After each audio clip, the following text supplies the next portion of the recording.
राधे राधे, जय श्री कृष्ण। आज मैं आपको रामायण में एक घास के तिनके का रहस्य है जो हर किसी को नहीं मालूम, क्योंकि आज तक हमने हमारे ग्रंथों को सिर्फ पढ़ा है, समझने की कोशिश नहीं की।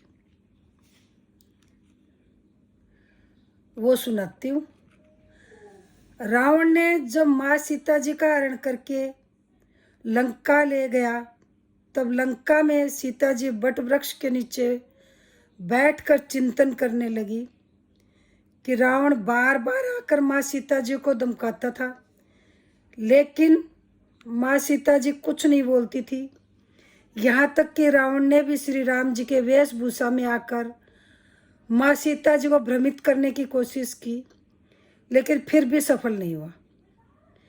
रावण थक हार कर जब अपने शयन कक्ष में गया तो मंदोदरी ने उससे कहा, आप तो राम का वेश धर कर गए थे, फिर क्या हुआ?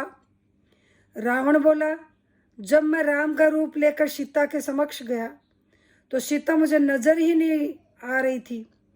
रावण अपनी समस्त ताकत लगा चुका था, लेकिन जगत जननी माँ को आज तक कोई नहीं समझ सका। जगत जननी माँ आज तक कोई नहीं समझ सका, उन्हें रावण भी कैसे समझ पाता।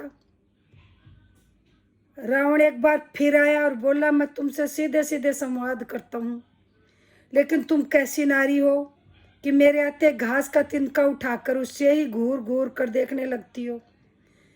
क्या घास का तिनका तुम्हें राम से भी ज्यादा प्यारा है? रावण के इस प्रश्न को सुनकर माँ सीता जी बिल्कुल चुप हो गई और उनकी आंखों से आंसुओं की धारा बह पड़ी। इसकी सबसे बड़ी वजह थी, जब श्री राम जी का विवाह माँ सीता जी के साथ हुआ, तब सीता जी का बड़े आदर सत्कार के साथ गृह प्रवेश हुआ। बहुत उत्सव मनाया गया। प्रथा अनुसार जब नवविवाह पश्चात जब ससुराल वधू आती है तो उसके हाथ से कुछ मीठा पकवान बनवाया जाता है, ताकि जीवन भर घर पर मिठास बनी रही। इसलिए माँ सीता जी ने उस दिन अपने हाथों से घर पर खीर बनाई। समस्त परिवार, राजा दशरथ एवं तीनों रानियों सहित चारों भाइयों और ऋषि संत भी भोजन पर आमंत्रित थे। माँ सीता जी ने सभी को खीर परोसना शुरू किया। भोजन शुरू होने ही वाला था कि जोर से एक हवा का झोंका आया। सभी ने अपनी अपनी पत्तलें संभाली। सीता जी बड़ी गौर से सब देख रही थी। ठीक उसी समय राजा दशरथ जी की खीर पर एक छोटा सा घास का तिनका गिर गया, जिसे माँ सीता जी ने देख लिया। लेकिन अब खीर में हाथ डाल करके वो तिनका कैसे निकाले, ये प्रश्न आ गया। माँ सीता जी ने दूर से ही उस तिनके को घूर कर देखा। वह जलकर राख की एक छोटी सी बिंदु बनकर रह गया। सीता जी ने सोचा, अच्छा हुआ किसी ने नहीं देखा। लेकिन राजा दशरथ माँ सीता जी के इस चमत्कार को देख रहे थे।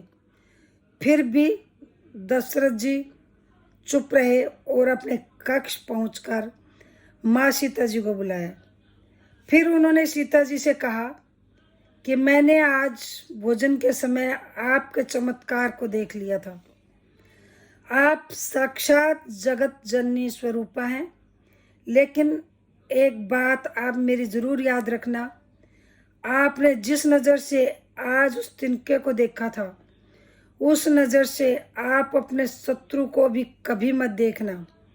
इसलिए माँ सीता जी के सामने जब भी रावण आता था तो वो उस घास के तिनके को उठाकर राजा दशरथ जी की बात याद कर लेती थी। तृणधर ओट कहत विदेही, सुमरी अवधपति परम स्नेही। यही है उस तिनके का रहस्य। इसलिए माता सीता जी चाहती तो रावण को उस जगह पर ही राख कर सकती थी, लेकिन राजा दशरथ जी के दिए वचन एवं भगवान श्री राम को रावण वध का श्रेय दिलाने हेतु वो शांत रही। ऐसी विशल रिधिया थी हमारी जानकी माता। जय जय सीताराम, जय जय राधे श्याम। यदि मेरा ये वीडियो आपको अच्छा लगा हो तो सब्सक्राइब नहीं किया हो तो मेरे चैनल को सब्सक्राइब करना, लाइक करना, शेयर करना और सबसे पहले वीडियो आपके पास पहुंचे इसके लिए बेल आइकन प्रेस करना। जय जय सीताराम।